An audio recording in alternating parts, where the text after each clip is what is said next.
All right. The next, well, really where all of it started, I didn't buy those little WS2811 boards for the purpose of making null pixels. I actually bought them for another reason, and that was converting what I use, a standard DC SSR to a WS2811 protocol.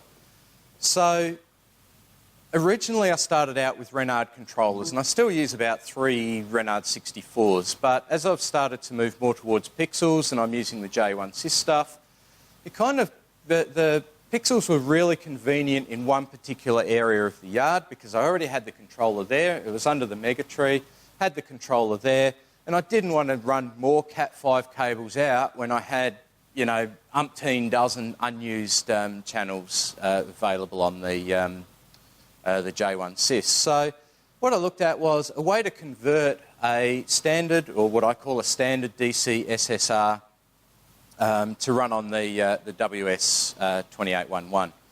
So I'll hand around a few little samples here that I brought in somewhere. The first one here has got an RJ45 connector on it. That's the standard one that I use. They're a homemade design, so please don't hassle me if the PCB design is not strictly correct. And then the second one here with a couple of wires hanging out, that's the one with the little boards soldered on in place. And then the third one is that's the real live one, and again it was on a couple of things under the mega tree. It's really rough and ready, but it worked great, and I really couldn't be stuffed doing a better job at the time. Again, it was sort of the first week in December, and that's how they turned out. So I'll hand those around, and people can have a look and pick on my soldering skills and all of that sort of thing, and my PCB design skills there. Well, that's terrible. So what's that? Oh, okay. There you go. So yeah, this is just a four channel, 3 with the pixels. So the SSR that I made, the solid state relay that I made, is really, this is the schematic for it, or one of the versions of schematic. No, nothing there. You can get it off the website. I think it might even be on the ACL wiki. If not, it's definitely on the DIY Christmas wiki, one of those things. So there's nothing there. Sorry? Is that the Renard? That's the Renard one, yep.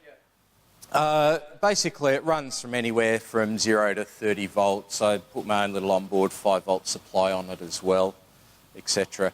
So it was really a matter of taking this, converting it to run on the WS2811.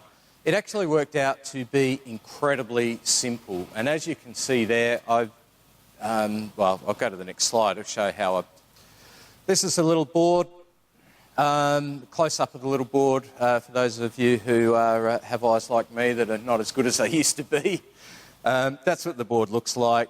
It's a double-sided board.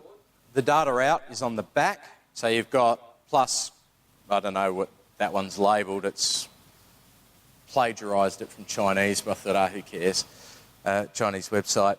Normally it's 5 volts, data in ground, and data out on the back, and then ground and 5 volts. The connection's very, very simple. What I actually found was that with a little bit of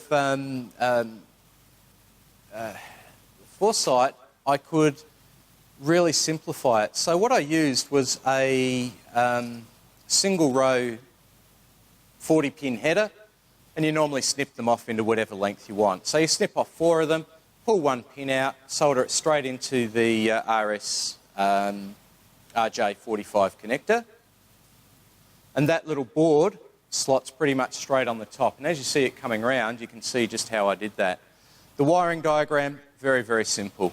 The one that I've handed around, I can't remember why I did it now. There was a very good reason at the time, but I took the 5 volt power supply from the SSR rather than from the pixel power supply. I can't remember why. I think it was when I was testing and it just worked, so I just kept on doing it. Onboard regulator?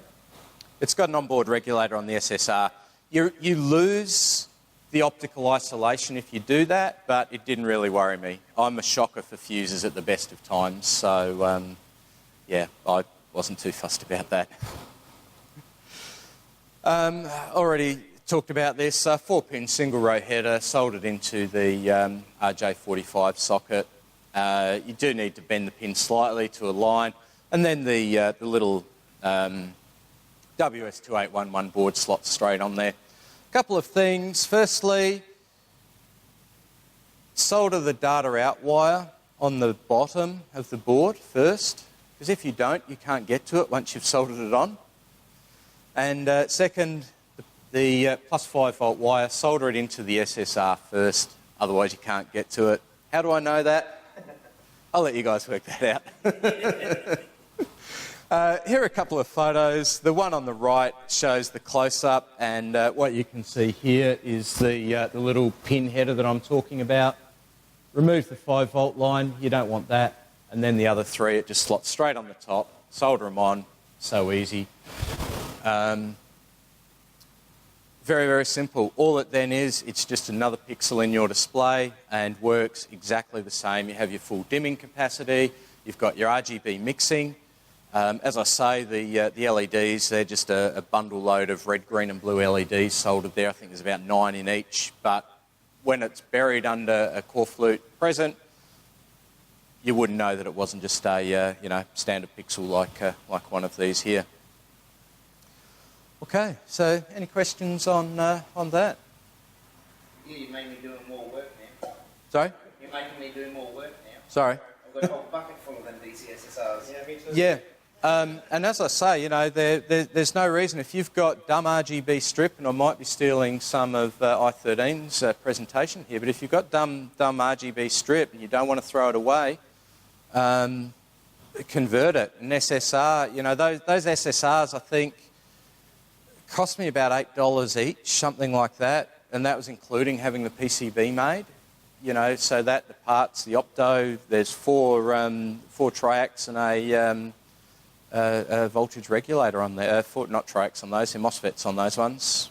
The AC ones are triacs, but yeah. So very simple to convert the dumb RGB strip, just using that and the little ready-made WS2811 boards. So yeah. Okay, well, thank you.